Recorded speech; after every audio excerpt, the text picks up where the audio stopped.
الحمد لله وكفى وسلام على عباده الذين اصطفى أما بعد فأعوذ بالله من الشيطان الرجيم بسم الله الرحمن الرحيم إن عدة الشهور عند الله 12 شهرا في كتاب الله يوم خلق السماوات والأرض منها 4 حرم ذلك الدين القيم فلا تظلموا فيهن أنفسكم صدق الله العظيم. وعن أبي هريرة رضي الله تعالى عنه قال قال رسول الله صلی اللہ علیہ وسلم من كذب علی متعمدا فلیتبوأ مقعده من النار او كما قال علیہ الصلاۃ والسلام. معزز سامعین، ماہ رجب اسلامی سال کا 7واں مہینہ ہے اور یہ ان احترام والے مہینوں میں سے ہے جن کے محترم ہونے کا ذکر قرآن کریم میں کیا گیا ہے. چنانچہ سورۃ التوبہ کی آیت نمبر 36 آیت میں اللہ تعالیٰ نے اس بات کا تذکرہ کیا کہ ان عدت الشہور عند اللہ 12 شہرا، کہ مہینوں کی تعداد اللہ تعالیٰ کے ہاں کل 12 ہے. فی کتاب اللہ، یہ اللہ کی کتاب میں درج ہے، لوح محفوظ میں بھی یہ بات لکھی ہوئی ہے. یہ 12 مہینے اللہ نے کب سے بنائے؟ خلق السماوات والارض، جب سے اللہ نے آسمان و زمین کو تخلیق کیا تب سے مہینوں کی تعداد اللہ تعالیٰ نے 12 رکھی.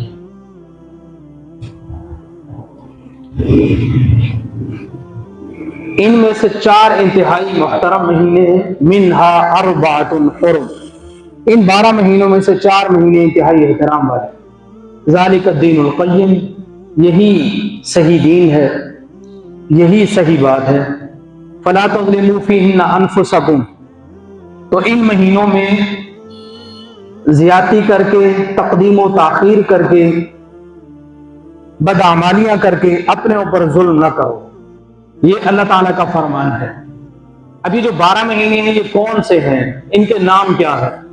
بخاری شریف میں حضرت ابو بکر رضی اللہ تعالی عنہ سے روایت.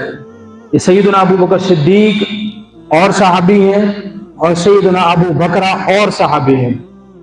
تو یہ فرماتے ہیں رسول کریم صلی اللہ علیہ وسلم نے خطبہ حجۃ الوداع کے موقع پہ ان 12 مہینوں کے نام لیے جو محرم سے شروع ہوتے ہیں، ذوالحجہ پہ ختم ہوتے ہیں، اور ان 4 مہینوں کے بارے میں بتایا منہا 4 حرم، کہ وہ 4 مہینے کون سے ہیں. 3 لگاتار آتے ہیں، ذوالقعدہ، ذوالحجہ اور محرم، اور 1 مہینہ حضور صلی اللہ علیہ وسلم نے ارشاد فرمایا کہ جو شعبان سے پہلے آتا ہے، رجب. یہ 4 مہینے انتہائی احترام والے ہیں، اور اس پر مفسرین کا اتفاق ہے. وہ فرماتے ہیں کہ یہ احترام والے مہینے ہمیشہ سے چلے آ رہے ہیں. تمام امتوں اور تمام شریعتوں میں یہ 4 مہینے بالاتفاق محترم رہے ہیں.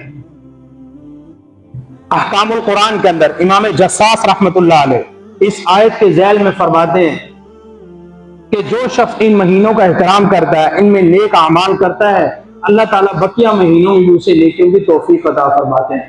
اور جو آدمی ان احترام والے مہینوں میں گناہوں سے بچتا ہے، بد اعمالیوں سے بچتا ہے، تو بقیہ مہینوں میں بھی اللہ تعالیٰ اسے گناہوں سے بچنے کی توفیق عطا فرماتے ہیں.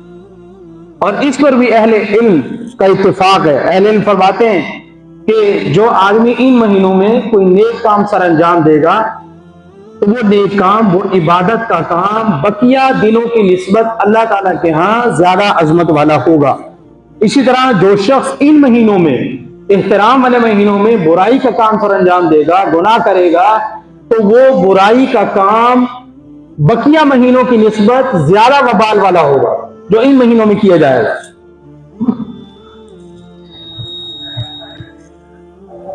تو یہ مہینے انتہائی احترام والے ہیں. ان مہینوں کے اندر انسان کو چاہیے کہ وہ خوب اللہ تعالیٰ کی عبادت کرے. ویسے تو کسی بھی وقت دن ہو یا رات ہو، کوئی بھی مہینہ ہو، اللہ کی نافرمانی کرنا کسی صورت جائز نہیں. بہر صورت اللہ کی اطاعت ہی کرنا لازم ہے، لیکن پھر بھی بقیہ دنوں کی نسبت، بقیہ مہینوں کی نسبت ان مہینوں میں انسان کو خوب عبادت کرنی چاہیے.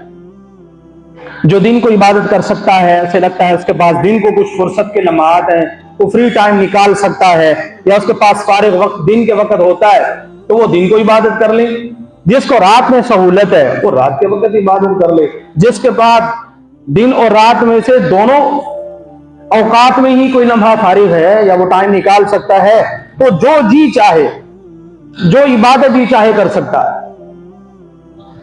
وہ ذکر کرنا چاہتا ہے، وہ قرآن کی تلاوت کرنا چاہتا ہے، وہ کوئی تسبیح پڑھنا چاہتا ہے، نفل پڑھنا چاہتا ہے، کوئی بھی اچھا کام کرنا چاہتا ہے تو وہ دن کے وقت بھی کر سکتا ہے، رات کے وقت بھی کر سکتا ہے۔ شریعت کی طرف سے کوئی مخصوص عبادت نہیں ہے اس مہینے کی۔ اس مہینے کے سلسلے میں دو روایات جو عام طور پر ذکر کی جاتی ہیں، مثلا ایک یہ ہے کہ جب ماہ رجب آتا تو نبی کریم صلی اللہ علیہ وسلم یہ دعا پڑھتے، اللہم بارک لنا فی رجب و شعبان وبلغنا رمضان۔ اس حدیث کی سند میں محدثین کو شدید کلام ہے۔ جمہور یہ فرماتے ہیں کہ یہ انتہائی ضعیف روایت ہے، انتہائی ضعیف، تو لہذا اس کو نبی کریم صلی اللہ علیہ وسلم کی طرف منسوخ کرنا درست نہیں ہے۔ اور بعض اہل علم فرماتے ہیں کہ اس کو دعا کے درجے میں رکھا جا سکتا ہے، یہ دعا ہی ہے اور دعا بہرحال عبادت کا مغز ہے، تو شخص دعا کی نیت سے اس وظیفے کو پڑھ لیتا ہے، اس جملے کو دہرا لیتا ہے، اللہم بارک لنا فی رجب و شعبان وبلغنا رمضان، اس کو دہرا لیتا ہے تو اس میں کوئی حرج نہیں ہے۔ بہرحال یہ جو دعا جس حدیث سے ثابت ہے اس میں محدثین کو شدید کلام ہے، اور یہ روایت مسند بزار کے اندر بھی ذکر کی گئی ہے۔ اسی طرح یہ روایت معجم الاوسط کے اندر امام طبرانی نے بھی ذکر کی ہے۔ اور ایک اور بات جسے بعض اہل علم تسلیم کرتے ہیں وہ یہ کہ امام شافعی رحمۃ اللہ علیہ نے اپنی کتاب الام کے اندر یہ بات ذکر کی ہے کہ 5 راتیں ایسی ہیں کہ جن میں دعا کی جائے تو دعا قبول ہوتی ہے۔ یہ روایت مسند عبد الرزاق کے اندر موجود ہے، اور حضرت عبداللہ بن عمر رضی اللہ تعالی عنہما سے روایت کہ 5 راتیں ایسی ہیں جن میں دعا رد نہیں ہوتی۔ ایک رات جمعے کی ہے، لیلۃ الجمعہ، دوسری اول لیلۃ من رجب، رجب کی پہلی رات، یہ ماہ رجب کی جو پہلی رات ہے اس میں جو شخص دعا کرے وہ دعا قبول ہوتی ہے۔ اور ایک لیلۃ النصف من شعبان، 15 شعبان کی شب جو شخص دعا کرے گا دعا قبول ہوگی، 3 ہو گئی۔ اور چوتھی اور 5ویں لیلۃ العیدین، چھوٹی عید بڑی عید کی راتوں میں جب ہم غل غپاڑا کر رہے ہوتے ہیں اس وقت جو شخص اللہ سے دعا کرے گا اللہ تعالیٰ اس کی دعا کو قبول کرے۔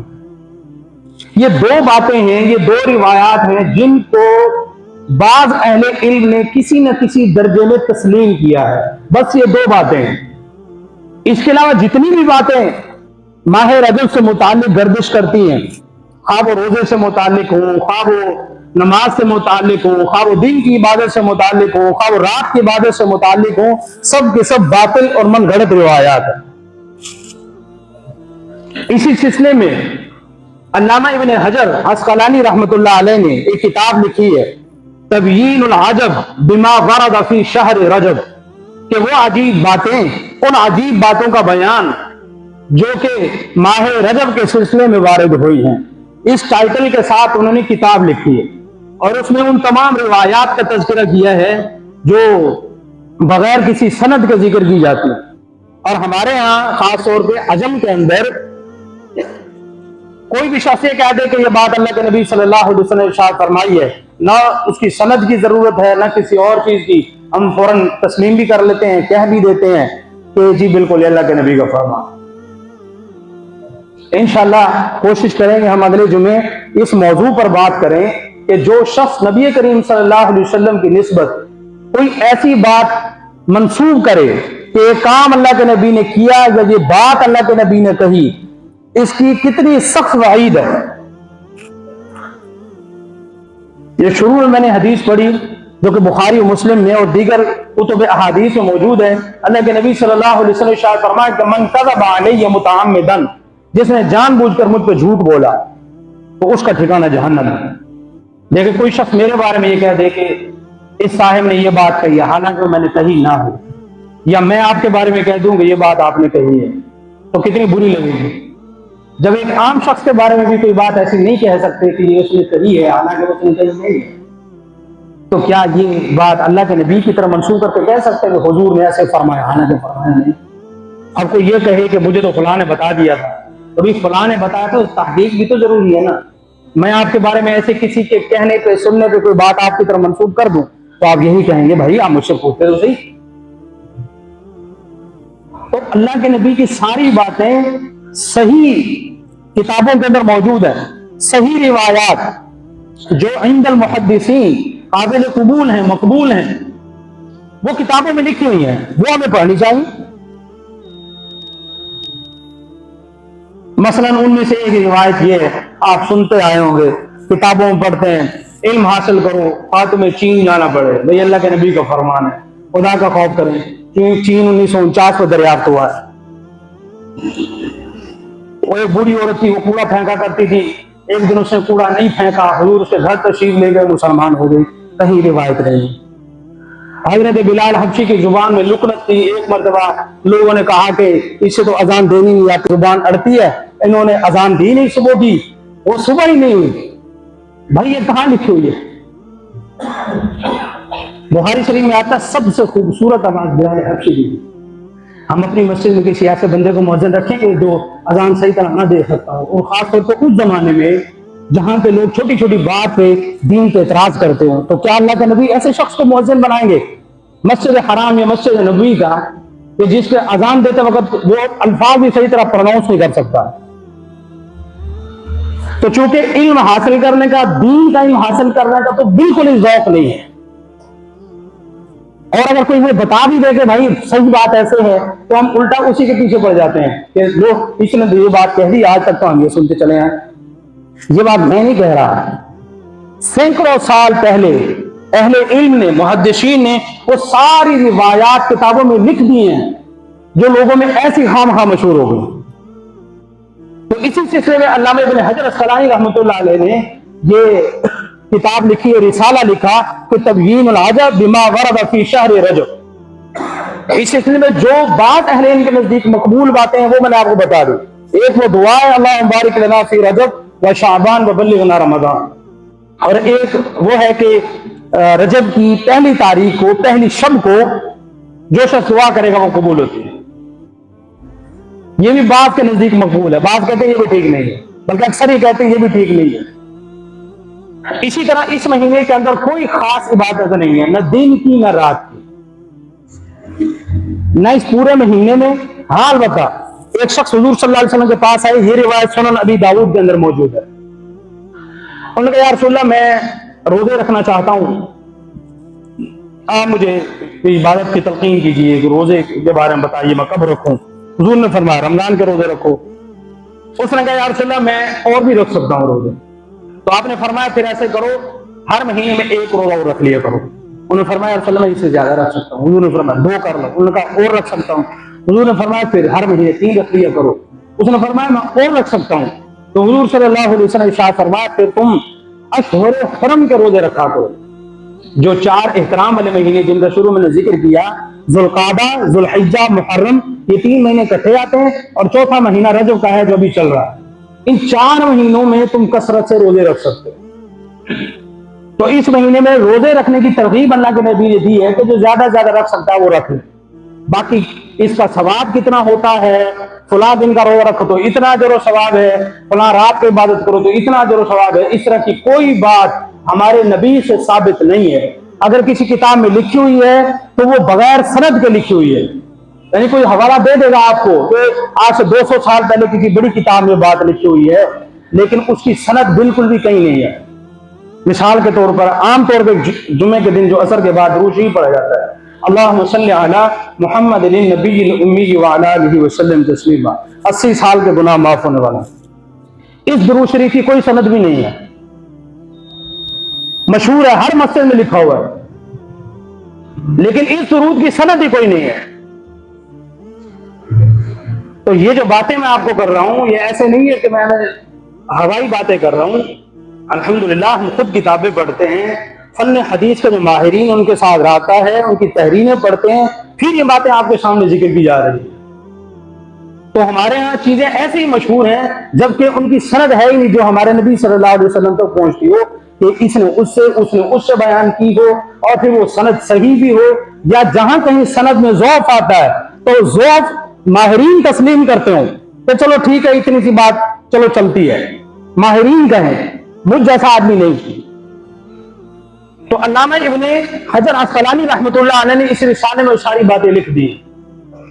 اسی طرح ہمارے یہاں اس مہینے کے اندر پھر جب 22 تاریخ آتی ہے، اس میں بھی لوگ کچھ کھا پی رہے ہوتے ہیں، تقسیم کر رہے ہوتے ہیں، پکا رہے ہوتے ہیں 22 رجب کو کنڈے۔ پھر اس سے آگے 4-5 دن چھوڑ کے پھر 27 رجب آ جاتی ہے، اس میں بھی ہمارے یہاں کھایا پکایا جا رہا ہے، تقسیم کیا جا رہا ہے، غل پڑا ہو رہا ہے۔ 5 نبوی کو واقعہ معراج پیش آیا ہے۔ اس کے بعد 18 سال ہمارے نبی موجود رہے، 100 سال کا زمانہ صحابہ کرام کا ہے۔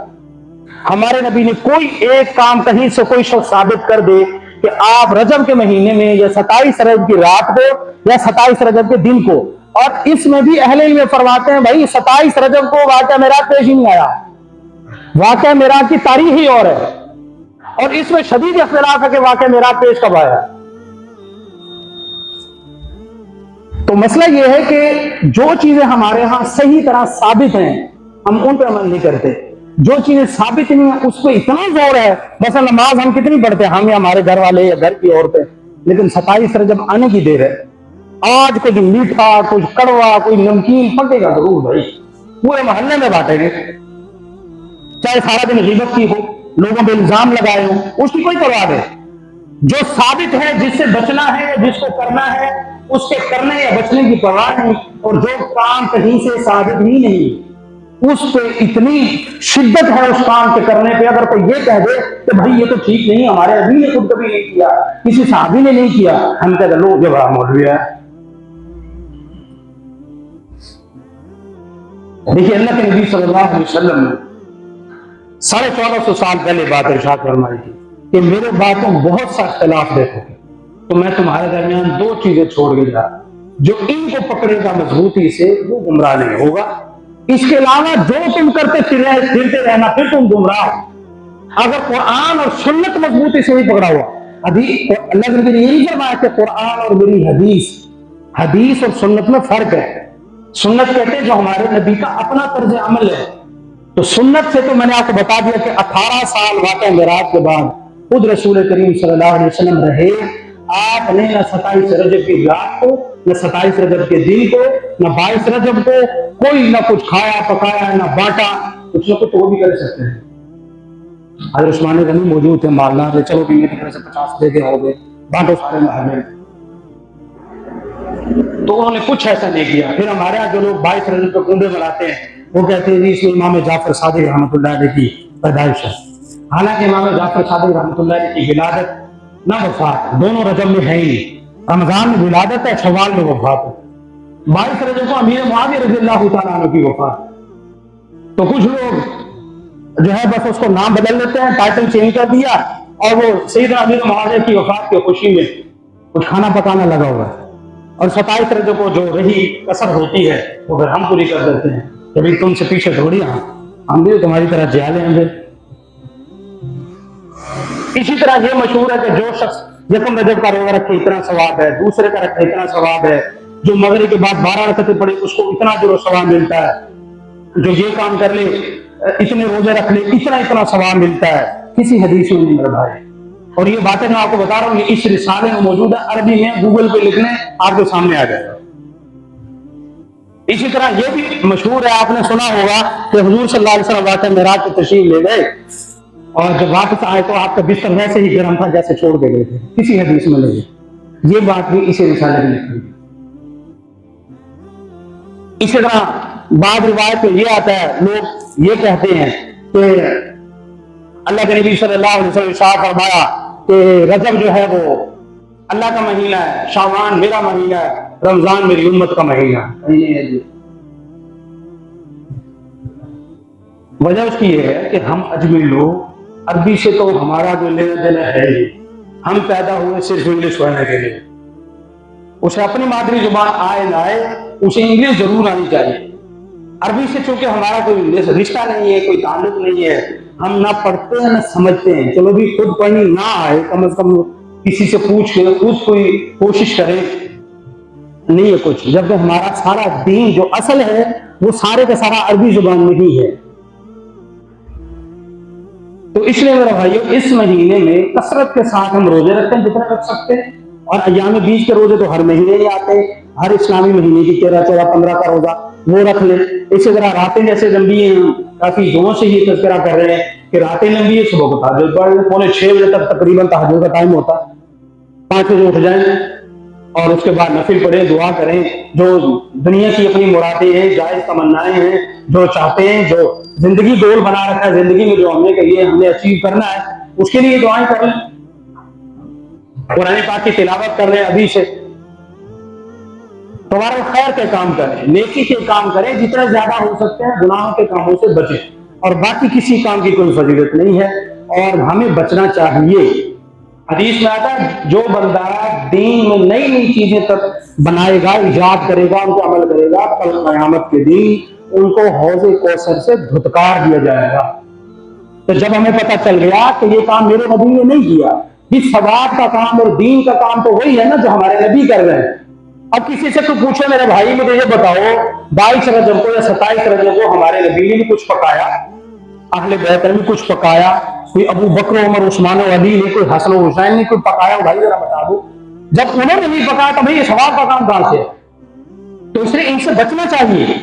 پھر لوگ یہ کہتے ہیں کہ جی کیا چلو ثواب کا کام تو ہے نا، بالکل ثواب کا کام ہے۔ اصول ہے اہل علم کا کہ ہر وہ چیز جو جائز ہو، جب وہ پہچان بن جائے کسی کی، جب وہ غلط ہونے کی پہچان کے طور پر مشہور ہو جائے، اس کو چھوڑنا واجب ہے۔ اس کی مثال احادیث میں موجود ہے۔ ہمارے نبی صلی اللہ علیہ وسلم گئے مدینے میں، دیکھا یہودی روزہ رکھتے ہیں 10 محرم کا، حضور نے بھی رکھا، صحابہ کرام نے کہا یا رسول اللہ 10 محرم کا روزہ تو اسے یہودی رکھتے ہیں، ہماری ان کے ساتھ مشابہت ہو جائے گی، گمراہوں کے ساتھ۔ تو حضور نے فرمایا ٹھیک ہے، اگلے سال پھر میں 9 کا بھی روزہ رکھوں، اور بعض روایت کرتا ہے کہ ایک روزہ اور تم ملا لو، 9 کا ساتھ ملا لو یا 11 کا ساتھ ملا لو، تاکہ تم ان جیسے نہ لگو۔ تو ہمارے نبی صلی اللہ علیہ وسلم نے بھی اپنے طرز عمل سے، اپنے فرامین سے ہمیں غیروں اور گمراہوں سے الگ ہونے کی، الگ تشخص بنانے کی تلقین فرمائی ہے۔